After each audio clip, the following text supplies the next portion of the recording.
तुम्हारे माँ बाप का सिर झुक जाए, समझ लेना उसी दिन तुम्हारे माँ बाप मर गए। काम ऐसा करना कि जब तुम्हारा नाम आवे तो तुम्हारे पिता का सीना चौड़ा हो जावे कि मैं फला बेटे का बाप हूं। आदमी जाने के वे कि इनके बब्बा मंदिर बनवात गए और भज जाने गांव को एक खचा नहीं बचो जो ने पीला हो दारू पी के। कम से कम बनाने पाओ तो मिटाइयो ने निवेदन जो है। बहुत बहुत धन्यवाद यजमान परिवार को और विशेषकर धर्मेंद्र को। हमें लोगों ने बताया कि महाराज ये बहुत बड़े आसामी नहीं हैं, और हमें तो बड़ा ताज्जुब हुआ जब वहां बताया। धर्मेंद्र ने खुद बताया, बोले महाराज हम तो बेलदारी करत हैं, मिस्त्री हैं, मकान चुनत हैं। हमने कहा वाह यार। और बोले एक नहीं, ये शायद दूसरी कथा है ना, एक और पहले करवा दी। वास्तव में मैं धर्मेंद्र को शुभ आशीर्वाद देता हूं, और देख लेना 1 साल के भीतर देख लेना तुम्हें जीवन में वो बदलाव मिलेगा, वो बदलाव तुम्हारे बारे न्यारे हो जाएंगे। एक संत का आशीर्वाद है मंच से, बिल्कुल आशीर्वाद है तुम्हारे लिए। खूब ऐसे ही तुम्हारा धर्म बढ़े, पर मैं कह के जा रहा हूं कि अब तुम्हारा धन भी बढ़ेगा। धर्म तो बढ़ गया, अब धन बढ़ेगा, क्योंकि जहां धर्म है वहां धन है। बहुत बड़ी बात है, बहुत बड़ी बात है कि बहुत जमीन जायदाद हो, बहुत बड़ी नौकरी हो, खूब पैसा आ रहा हो, तो आदमी खूब धर्म करता है। पर जो व्यक्ति को 1 करोड़ रुपए दान करके फल मिलता है, वो सच्चे निष्ठावान को 1 रुपए में भी 1 करोड़ का फल परमात्मा देता है। बहुत बहुत हृदय से साधुवाद है, धन्यवाद है। खूब ऐसे ही धर्म के रास्ते पे भी बढ़ो, पर जिंदगी में कभी धर्म को मत छोड़ना, तो धन की कमी जिंदगी में कभी नहीं आएगी। एक बार जोरदार तालियां। धन का यही उपयोग है, धन का यही उपयोग है कि धर्म में लग जाए। एक व्यक्ति का परिश्रम, एक व्यक्ति की श्रद्धा, एक व्यक्ति की लगन, आज ना जाने इस व्यास गद्दी से कौन सी बात इन 7 दिन में निकली होगी, और किसका परिवार सुधर जाए, किसी का बेटा सुधर जाए, किसी की बहू सुधर जाए, किसी की पत्नी सुधर जाए, तो इसका श्रेय तो इसको जाना है कि नहीं जाना है। और वास्तव में हमने भी पूछो, क्या ये तो हनुमान जी की कृपा कहनी चाहिए ना, हमने ये पूछा कि जगह कहाँ है, कितनी जगह है, तुम करते क्या हो, तुम्हारी प्रॉपर्टी कितनी है, क्या तुम हमारी व्यवस्था बना पाओगे बैठने की, क्या हमारे रुकने की व्यवस्था बना पाओगे। रोलें दे कछु नहीं रोन दो। आदमी पैसा खो रो रहा हो, कोनो मर गौ सो रो रहा हो, कोनो इज्जत खो रो रहा हो, कोनो अपमान खो रो रहा हो, पर जो भगवान खो रो रहा हो, रो वो तो वही को सार्थक है। रोना उसी का सार्थक है जो ईश्वर के लिए रो रहा है। ऐसे ही दोनों भाई खूब प्रेम से रहना। सबसे बड़ी संपत्ति है भाई भाई का प्रेम। घर में अगर प्रेम है तो टूटी झुपड़िया में भी सुख है, और अगर परिवार में प्रेम नहीं है तो तुम तो महलों में रह रहे हो, कोई मतलब नहीं है। दोनों भाइयों को, मीनू को और धर्मेंद्र जी को खूब आशीर्वाद है। उनके सभी सहयोगियों को हृदय से धन्यवाद। जितने भी लोगों ने सहयोग किया उन सबको हृदय की अनंत गहराइयों से धन्यवाद। बहुत बहुत साधुवाद, धन्यवाद साईं मैरिज गार्डन वाले कुशवाहा जी, महेंद्र जी को, मोहन जी को। बड़ी सुंदर व्यवस्था उन्होंने की और पूरा परिवार सेवा में लगा रहा। पप्पू भाई, श्री अशोक साहू जी सरपंच महोदय, दीपू चौहान जी उप सरपंच जी, महेंद्र सिंह जी कुशवाहा, साईं मैरिज गार्डन, श्री दिनेश साहू जी पूर्ण व्यवस्था में रहेगा, श्री सालू कुशवाहा जी पूर्व सरपंच, श्री पप्पू कुशवाहा जी सब्जी वाले, श्री राजीव रावत जी, और हमारे बहुत बचपन के मित्र कहें छोटे भाई आशुतोष शर्मा जी, हमारे मित्र भी हैं और उम्र में छोटे हैं तो छोटे भाई तो हैं ही। सभी का हृदय से बहुत बहुत धन्यवाद है सारी व्यवस्थाओं के लिए। चलते चलते आपसे बस इतना निवेदन है कि भजन करिए, नाम लो। और इसलिए नाम लो, देखो भैया कल परसों शायद हमसे कोई कह रहा हो तो रात में कि महाराज जी आपने भटा को भर तो रामायण को अर्थ तो कह दई, पर वो और सब्जी नहीं बताई। हमने कहा बात भी सही है यार, ज्यादातर तो कुशवाहा जी हरे बैठे हैं। कहा भाई दादा सूरज गए आज, कह रहा है आज सूरज गए कट जात घंटा, आज हम ज्यादा कछु न कहे। बेबी कह रहा है कि बिद गए थे महाराज छायरी ने दाव है हम तुम्हारी। वास्तव में तो देखो अपन इतना ही से कथा प्रारंभ करिए अब, क्योंकि एक बात और बहुत अच्छी बताएं, शायद आप लोगों ने कभी सुनी हो ना सुनी हो। कुशवाहा समाज के कितने लोग बैठे, जरा हाथ तो उठाओ। वाह। तुलसी कृत रामायण, ध्यान से सुना, तुलसी कृत रामायण के रचयिता कौन है? को है रचयिता? तुलसीदास जी है। तो तुमरों ने कथा सुनी ने कहा कब? तुलसीदास जी रचयिता नहीं है, ने उन्हें लिखी आए ने उन्हें बनाई आए। फिर किसने बनाई? रामायण पढ़ लेना, आप पढ़ते होंगे कि रच महेश निज मानस राखा, शंकर जी ने बनाई है। अच्छा, रामायण के पहले वक्ता को हैं तुलसी कृत के? भगवान शंकर। और पहली श्रोता को हैं पार्वती। वाल्मीकि रामायण के रचयिता को हैं वाल्मीकि जी, पर वाल्मीकि रामायण के पहले वक्ता को हैं? पहली बार वाल्मीकि रामायण कोने बांची? और पहलो श्रोता को है? वाल्मीकि रामायण के पहले श्रोता हैं राम जी, पहले जजमान, पहली बेर जजमान भी बने तो कथा चालू भाई। अब पहले वक्ता हैं कुश और लव। कुश ने पहली बार अयोध्या में रामायण की कथा करी, पहली बार।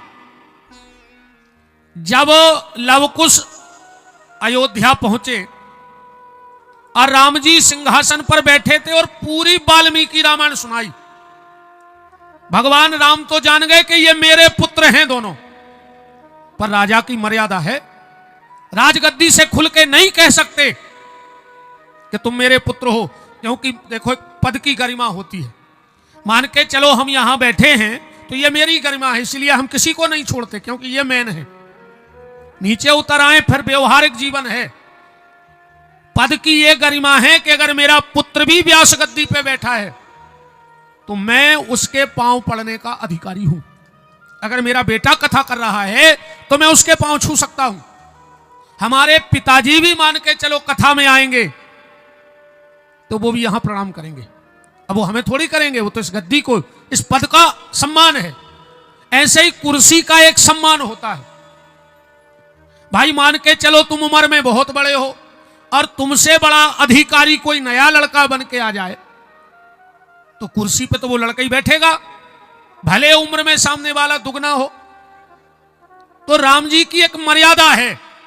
तो राम जी ने सोचा कि नहीं से पूछ लें, अगर ये अपने पिताजी का नाम बता देंगे तो हम दौड़ के गले लगा लेंगे। राम जी की आंखों में तरतर आंसू बह रहे हैं, कैकेयी रो रही हैं, सुमित्रा रो रही हैं, कौशल्या रो रही हैं, वशिष्ठ की आंखों में आंसू आ रहे हैं। आधी कथा हुई, राम ने कहा, हे ऋषि के भेष में बालको, तुम बाहर से जरूर ऋषि बने हो पर तुम किसी ऋषि कुल की संतान नहीं लग रहे हो। तुम्हारा चेहरा ऋषि कुल का नहीं है, तुम्हारा चेहरा किसी क्षत्रिय कुल का लग रहा है, राजकुल का। तुम्हारे पिताजी का नाम बताओ क्या है, नाम बताओ तुम्हारे पिता का। उसने कहा, महाराज राम, आप राजनीतिज्ञ हो, आपने संतों की बहुत सेवा की है, तो आपको शायद पता होना चाहिए कि हमारी संत परंपरा में पिता का नाम नहीं पूछा जाता। संतों में कभी बाप से परिचय नहीं होता है।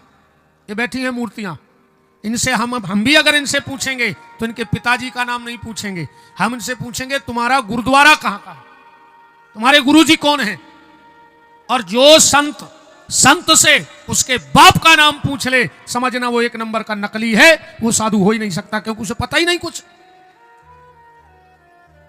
हम लोगों में पिता का नाम नहीं पूछा जाता, तुम्हारा गुरुद्वारा कहां का है। असली नकली पकड़ने में टाइम नहीं लगता है, 1 मिनट में पता लग जाएगा कि ये अखाड़े का है या ऐसे ही है। तो कहा महाराज राम, लगता है आप भूल गए, हमारे यहां पिता का नहीं गुरु का नाम पूछा जाता है। तो सुनो, हमारे गुरु का नाम है महर्षि वाल्मीकि।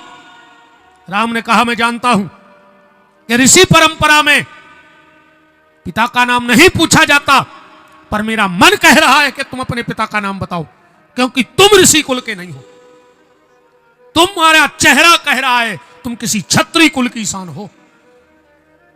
बताओ पिताजी का नाम क्या है। लब ने कुछ की तरफ देखा, बोले भैया या तो बहुत बड़ी गड़बड़ हो गई अपन से। बोले काहे? बोले अपन ने कबहू अपनी माता से पिताजी को नाम पूछो ही नहीं है। बोले महाराज राम सच कह रहे, हमने कभी अपनी माता से पिताजी का नाम पूछा ही नहीं, तो हमें पता ही नहीं है। कुछ ने कहा रुक जाओ लब भैया, एक बार माताजी ने पिताजी को नाम लाओ तो।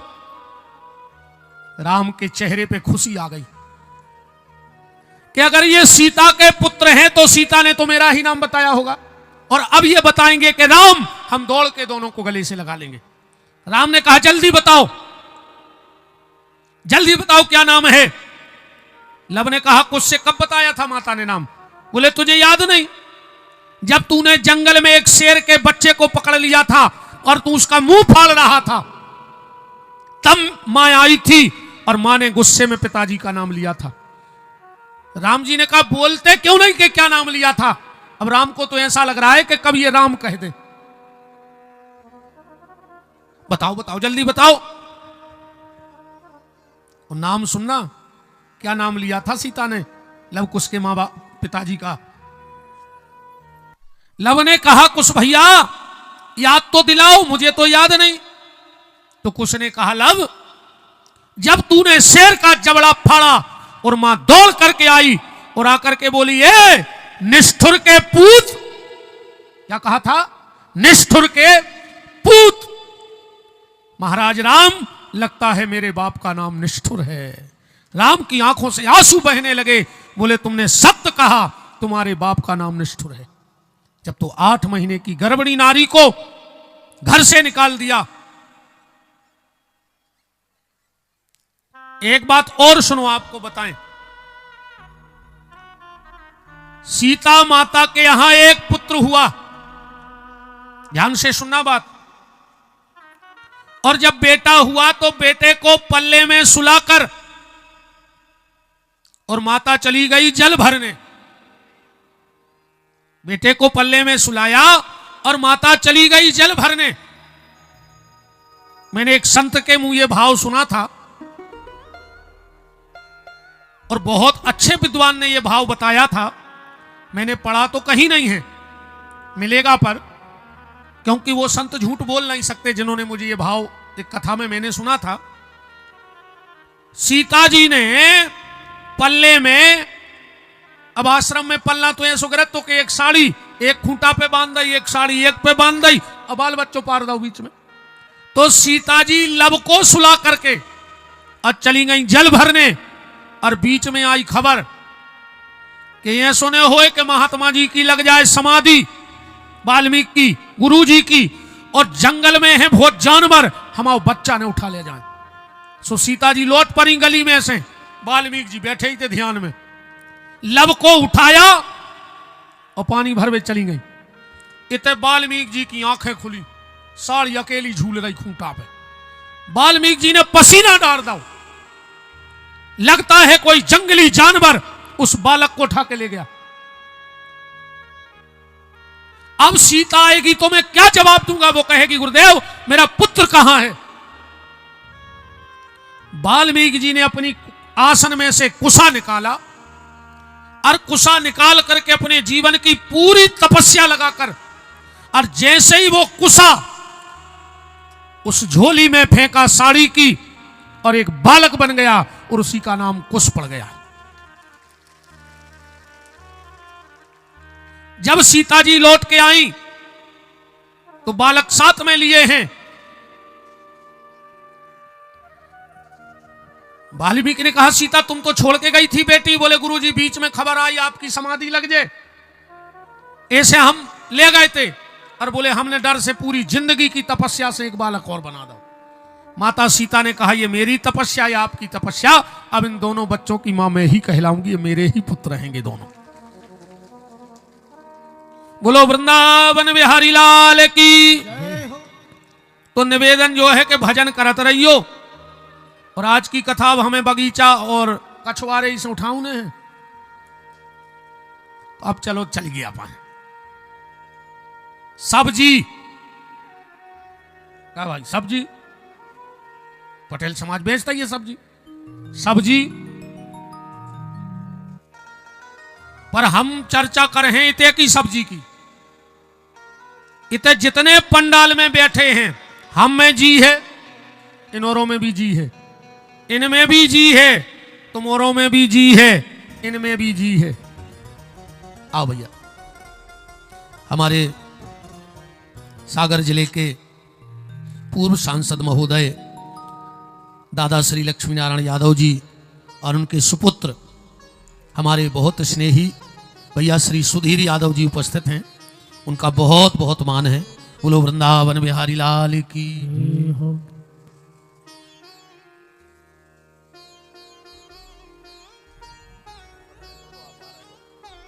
विराजो विराजो।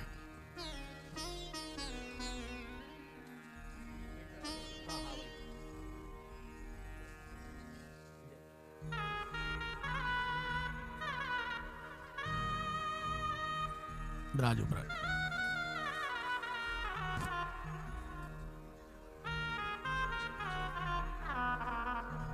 विराजो।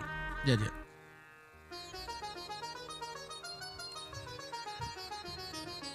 तो बात चल रही है सब्जी। हम में भी जी है, इनमें भी जी है, तुमोरों में भी जी है। मारो तो कोई है नहीं आते, सब में जी है तो अपन को हो गए सब जी। हमारे भाई साहब जो कुशवाहा जी आ रहे हैं जजमान, तो चर्चा सब्जी की हो गए।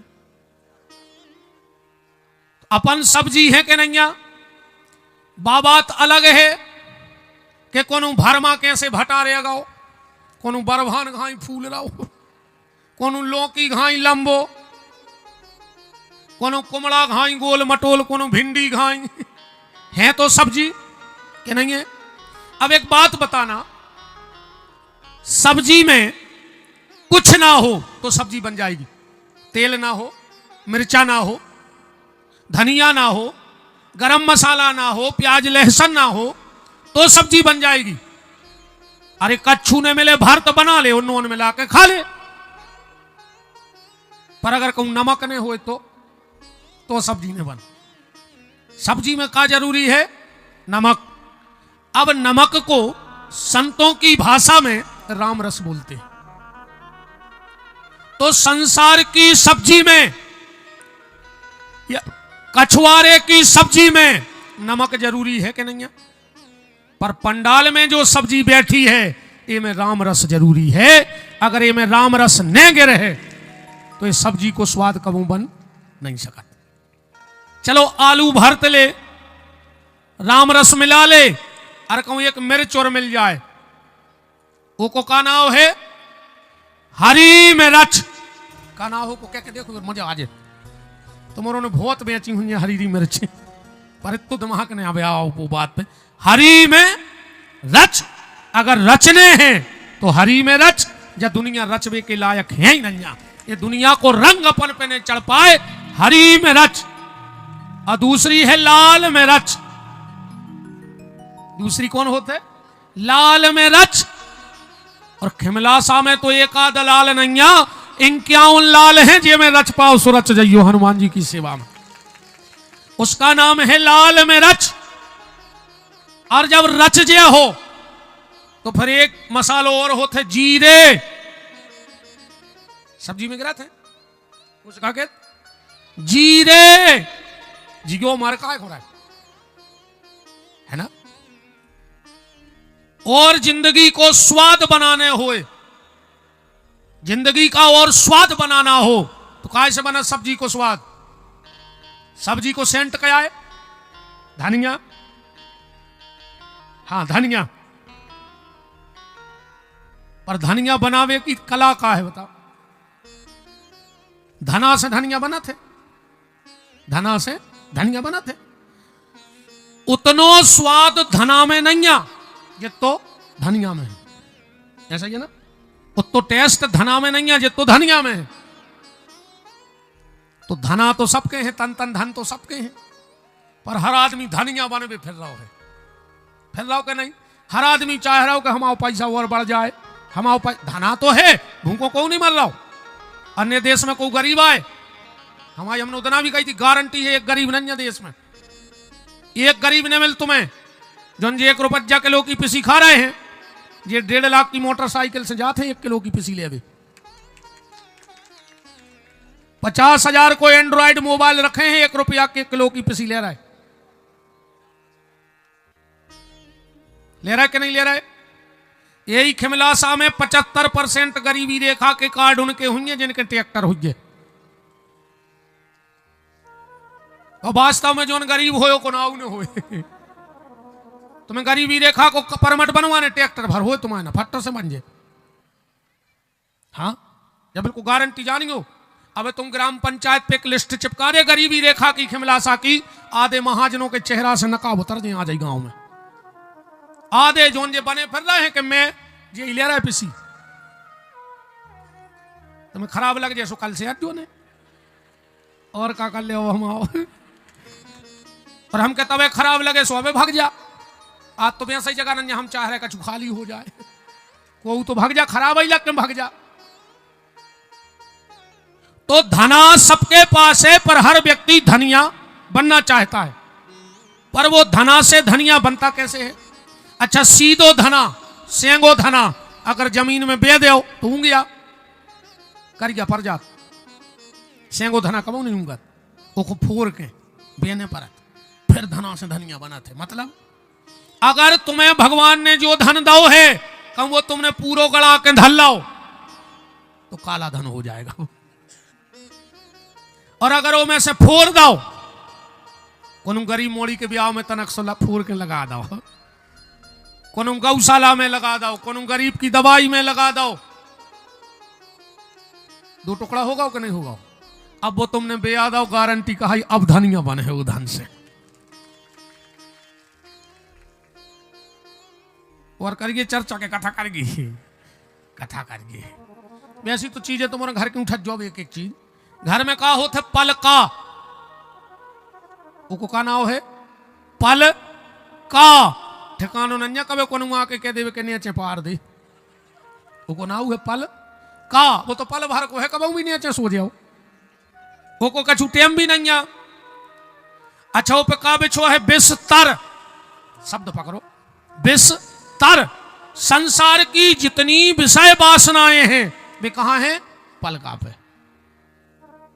तो क्या करें? उनके पास न जाओ, पूरा बिस्तर बिछो ऊपर का धरत सबसे ऊपर, ताकि ये एको का नाव, ताकि ये लगाने जाओ, ताकि ये दूर से देखत रहो, ताकि ये पास जाओगे तो नुकसान, पास जाओगे तो नुकसान होगा, इसलिए ताकि ये दूर ही से देखत रहो बस। घर में थाली, उसका क्या नाम है? थाली। नया होती तो काय की थाली, था सो ले आई, गुना हुए थाली। बोले फिर क्या की, क्या करें? बोले खाली। जब सामने आई थाली तो खाली, बोले फिर क्या करें? बगल में रखा है लोटा, हर घर में हो लोटा, कब हम अपनो चित्त चढ़ जाए कि लोटा जे को खा रहा है वो को लोटा। अब तुम्हारे ढूंढियो घर की एक एक चीज कहते कि भजन करो, भजन करते रहना निवेदन है, पर ऐसा भजन नहीं करना। हम लोग क्या करते हैं, 2 दिन खूब भजन कर रहे हैं, फिर 2 दिन बिल्कुल नहीं कर रहे, फिर 2 दिन खूब भजन कर रहे हैं, फिर 8 दिन बिल्कुल नहीं कर रहे। जितना भी भजन करते हो, अगर तुम्हारा नियम है कि हम 1 माला कर हैं तो करो। जरूरी नहीं है कि 25 माला करो, 1 माला करो पर नियम से करो। भजन को नियम न टूटो चज्जे। हाँ, कबू कबू मजबूरी आ जात कि हमारा नियम है कि 1 महामंत्र की माला करत, आप आज नहीं कर पाई तो कल डबल करो, गैप भरो। जो गैप होगा है वो भरो, वो भरने पर है। और जैसो समझने ऊसो समझ ले। ये बैठे हुए महाराज जी हरे, नियम है कि नवरात्रि में 9 दुर्गा पाठ हुए, है नियम। अब कबहू कबहू ऐसी स्थिति बन जात कि 9 दुर्गा 8 दिन की पर गई। अब क्या कर रहे हैं पंडित जी, तो पंडित जी 1 दिन में 2 पाठ करत है, मन वो गैप भरत है। ऐसे ही अपन भी गैप भरो। कबहू 1 हफ्ता भजन नहीं कर पाए, कोई बात नहीं। 1 हफ्ता भजन नहीं कर पाए, कोई बात नहीं। अब 1 हफ्ता दिन रात सुबह शाम भजन करो, मनु गैप भरो। या बताओ, जैसे छत पे नसेनी लगा दे और नीचे के 2 पाया अच्छे हों और 2 पाया ऊपर के अच्छे हों, और कहूं बीच के 2 पाया नहीं हुए तो छत पे चले जाओ।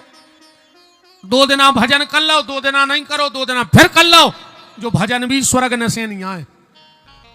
रात में सुंदरकांड कर रहे थे जो रे, कह रहे थे स्वर्ग नसेनी हरि कथा। तो भजन क्या है, स्वर्ग नसेनी। गोड़ा पूरे अच्छे हुए। हाँ, बात अलग है, जोनो कारीगर ने मिले। हम रात में विश्वकर्मा मंदिर भी गए थे, भगवान विश्वकर्मा जी के दर से अच्छी दिव्य प्रतिमा है। जैसे विश्वकर्मा जी ने मिले कि यार हम 4 दिन बाद आए हैं, अब गोड़ा टूट गया। तो भारत है जुगाड़ पे।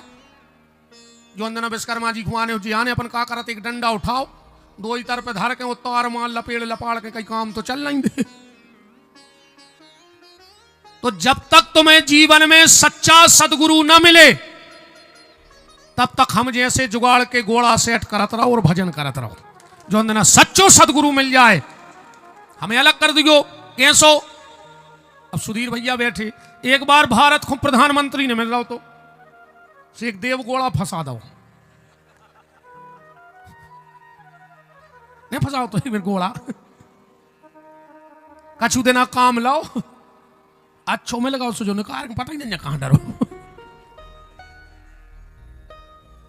अच्छा, एक मिनट भाव तो सो प्रधानमंत्री ने मिल रहा है, अब देव गोड़ा बना ले। अपन जुगाड़ को गोड़ा ही कहते हैं, उसका गोड़ा बनाऊंगा दाओ, ऐसे जुगाड़ को गोड़ा सेट कर लो, फिर वहां फेंक दो, पता नहीं कहां है। ऐसे हमें फेंक दी क्यों कार। जब तक सच्चा सदगुरु जीवन में नहीं मिलता है, हम जैसे नकलियों को सहारो ले लेके भगवान को भजन करते रहो। पर भजन करो, बस निवेदन जो है, नाम जप करो, खूब भगवान का भजन करो। भजन से जीवन में देखो एक बात और, दुख तो आएगा। ऐसो कोनो भारत में संत नहीं के हाथ फेर के तुम्हारे पूरे दुख दूर कर देवे है। एक आध तन बराजो प्रभु जी है तुम्हारों की नजर में ऐसो कोनो महात्मा या चमत्कारी जो आवे और ऐसो हाथ खिमला सा पे फेर के जावे और तुम्हारों के दुख दूर हो जाए, है तुम्हारों की नजर में हो तो बताओ। ऐसो को नहीं पैदा हो दुनिया में ईश्वर के अलावा। तो फिर ये संत कर क्या रहे हैं। और हमारी कथा में तो एक और सुन लो, ने तो स्वर्ग के सपने आए, हमने आज तक कुछ नहीं कही कि तुम स्वर्ग जे हो। वो तो तुम्हें ऐसो पलका बिछो मिले है, ऐसो खावे मिले है। काय से ने हम गए आए, ने हमने बगली देखी आए, अन्य हमें कोनो लौट के अबे नो मिलो आए, या हम स्वर्ग में रहे समझ आ गए 1 हफ्ता। अच्छा, ने हम तुम्हें नरक को डर बता रहे, काय से हम नरक भी नहीं गए। और जो स्वर्ग और नरक को डर बता के तुम्हें लूट रहा हो, वो महात्मा नोई, वो अपनी नई दुकान जमावे के चक्कर में कहा, बिल्कुल गारंटी है, वो अपनी नई दुकान जमा रहा हो कहा। इसलिए ना तो हम तुम्हें स्वर्ग के सपने दिखाएंगे और ना दुख नरक का दुख बताएंगे। पर हां, अगर तुम इस व्यास गद्दी की बात को मान गए तो जीते जी तुम्हारा घर स्वर्ग बना देंगे, ये गारंटी है। जीते जी स्वर्ग में जियो, मरने के बाद किसी को पता नहीं कौन कहां जा रहा है, किसकी क्या हालत है। जीवन में दुख आएगा, हम तुम्हारा दुख दूर नहीं कर पाएंगे, पर तुम्हें दुख से लड़ने की ताकत जरूर भर के है तुम्हारे भीतर, कि तुम्हें दुख से लड़ने की ताकत आ जाए। क्योंकि किसी किसी के जीवन में जब दुख आता है तो वो व्यक्ति को निपटा देता है। किसी किसी के जीवन में जब दुख आता है तो वो दुख व्यक्ति को निपटा देता है,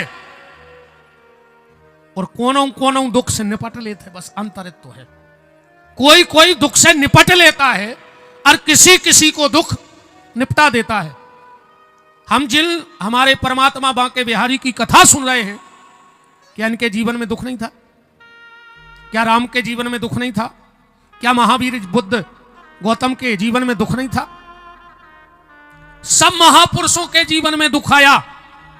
अच्छा एक बात बताओ, अगर कोनो बड़े आदमी के बाल बच्चों हो जाए तो बसेता बटत, फटाका फूटत, डीजे बजत, पर अगर गरीब से गरीब के भी हो जाए और अगर कछु ने हुई है तो वो थाली तो बजाई ले, और मान के चलो के घरे थाली भी ने हुई है तो ताली तो बजाई ले, ये तो कर ही सकत। पर जब जगत के मालिक मेरे बांके बिहारी जेल में आए तो ना वहां कोई ताली बजाने वाला था कंस के डर से, और ना कोई थाली बजाने वाला था। यहां से इनके जीवन का संघर्ष प्रारंभ है भगवान का। बताओ, जेल में जन्म बहुत, तुरंत बहुदत्ता छूट गए, कोई खुशी मनाने वाला नहीं है। पूरे जीवन सिर्फ दौड़ते रहे, पर हर पल मुस्कुराते रहे और समाज को यह संदेश देते रहे कि दुख तो जीवन में आएगा, पर तुम्हें मुस्कुरा के उस दुख से लड़ना है। और आखिरी में अगर लड़ते लड़ते दुख से मुस्कुराते रहे तो एक दिन तुम द्वारकाधीश बनकर बैठ भी सकते हो। और बांके बिहारी द्वारकाधीश बनकर बैठ गए, पर दुख से घबराए नहीं। जब बाल बच्चे मताई की ओली में रहे थे, वो समय ये पूतना खूब मार रहे थे। जब मोनी मोड़ा खेल खिलौनों से खेले थे, जब हमारे ठाकुर जी अघासुर बकासुर तृणावर्त से लड़ रहे थे, पूरा जीवन संघर्ष का। तो निवेदन बस ये है कि दुख आएगा, और इतना बेशरम है जो दुख कि वो तो है। तुम किवाड़ बंद कर ले, वो खिड़की में से आ जाए। तुम खिड़की बंद कर ले, वो छप्पर पटा के आ जाए। तुम स्लेब ढरवा दे, वो जमीन पटा के आ जाए। तुम ताल से लगवा दे, वो नल की टोटी में हुआ जाए। मनवा है। इसलिए दुख से घबराना नहीं।